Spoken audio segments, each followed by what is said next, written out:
I was very kindly sent a copy of Retreat by Krysten Ritter from Rachel Quin Marketing, and this follows Liz. She is a charismatic and highly skilled con artist who survives by worming her way into wealthy social circles, manipulating them for money and opportunity. She is incredibly crafty, but a life of deception is now starting to exhaust her. We start with Liz at a charity gala, looking for her next opportunity, which falls into her lap in the form of philanthropist Abigail Reed. She manages to charm Reed into investing in a fraudulent art scam, but this cleverly crafted facade is starting to crumble. Debts are mounting up, victims are starting to catch up with her, and mistakes from her past are threatening to come back to bite her.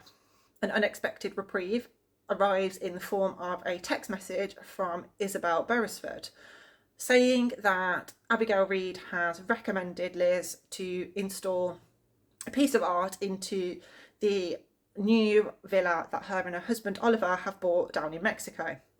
They are apparently going off on a retreat to Bali, so Liz will need to be in the house ready to accept this delivery of this piece of art, and why not make a holiday of it and stay for a little bit longer. Seeing this as an opportunity to escape from some of her problems, Liz eagerly accepts and heads off to this luxurious resort.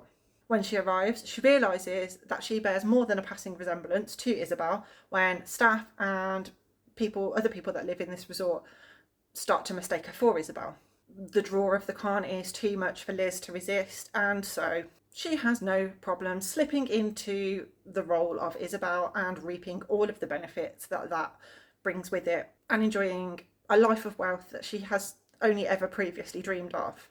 When someone from Isabel's past turns up, Liz thinks that the game is up, but Tilly only seems to have passing knowledge of Isabel, and so the two become friends. They go off for a hike in the mountains and get separated, where Liz stumbles upon two bodies, one of which turns out to be Isabel's husband, Oliver. Assuming that the other one is Isabel, she now thinks that she can just take on this life. She very quickly becomes entangled in way more than she bargained for: corporate corruption, murder, shady business dealings, and what appears to be deadly betrayal. What starts off as a simple case of impersonation soon has Liz fighting for her actual life. This was just a whole ride. So I recognised the name of the author but couldn't put a face to the name. So I googled who knew that Jesse Pinkman's girlfriend had written not one but two books. What you expect to be a story simply about one woman impersonating another rapidly becomes something much more high stakes when the bodies start piling up.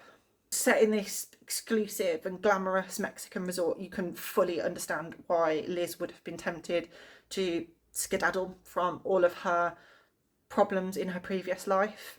These sun-drenched golden beaches, private villas, and this exclusive social circle kind of prove, however, that the saying all that glitters is not gold is very, very true.